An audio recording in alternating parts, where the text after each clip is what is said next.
வணக்கம். சிஸ்டர்ஸ் கிச்சனில் பேச்சுலருக்கு ஏற்ற ஒரு பருப்பு குழம்பு வைக்கிறேன். பருப்பு கடைச்சல் கூட சொல்லலாம். இது வந்து பருப்பு சீரகம் போட்டிருக்கேன். கொஞ்சமாக துவரம்பருப்பு எடுத்திருக்கேன். இது 2 பேர் அளவுக்கு வரும். கொஞ்சம் தயிர் வச்சுக்கலாம். ரொம்ப ஈஸி. இது அப்படியே வெங்காயம் அப்படியே இதிலே கட் பண்ணி போட்டுடலாம். சின்னதாக ஒரு வெங்காயம் போதும். தக்காளி மட்டும் ஒரு 2 போட்டுக்கோங்க. இப்போ வெங்காயம் சீரகம் போட்ட தக்காளி, பச்சை மிளகாய், 2 தக்காளி, 3 பூண்டு, ஒரு 4 பச்சை மிளகாய் அப்படியே இதில் போட்டுக்கிறேன். இப்போ தேவையான அளவு மஞ்சத்தூள்,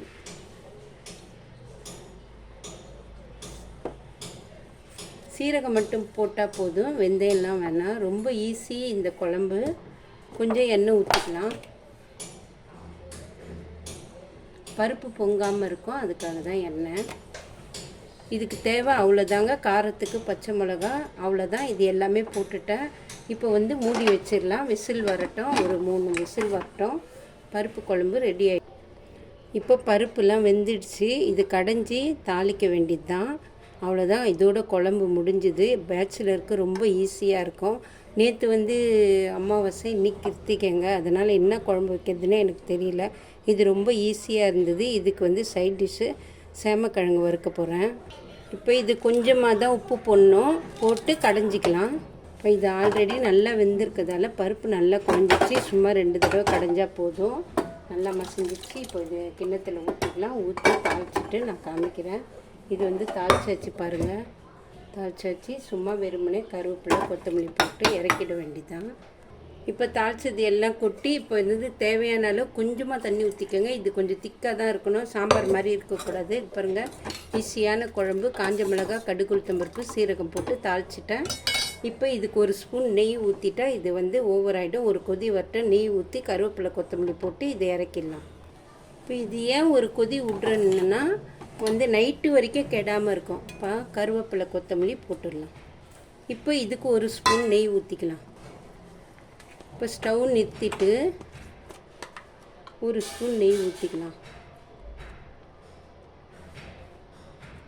அவ்வளோதான்.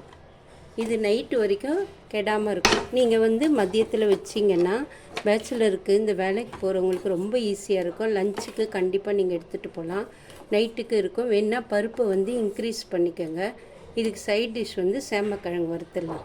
இப்போ இதில் எந்த மசாலாவும் இல்லைங்க. வெறும் மிளகாத்தூள், மஞ்சத்தூள், பெருங்காயம், சால்ட், உப்பு, அவ்வளோதான். இது போட்டு தேவையான அளவு கட் பண்ணி சேமக்கிழங்கை ஒரே விசில் விட்டு வேக வச்சேன். சேமக்கிழங்கு இன்னும் கொஞ்சம் தின்னாக இருந்தால் 2 விசில் விடுங்க. இல்லை பாத்திரத்துலேயே வேக வச்சுக்கோங்க. இது சாஃப்டான கிழங்கு. இது 2 விசில் விட்டேன். எனக்கு டைம் ஆயிடுச்சுன்னு 2 விசில் விட்டேன்.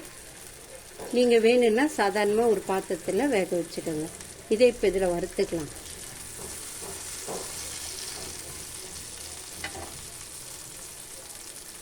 இந்த மாதிரி நீங்கள் கட் பண்ணி வறுத்தீங்கன்னா உங்களுக்கு காரம்லாம் உரைக்கும்.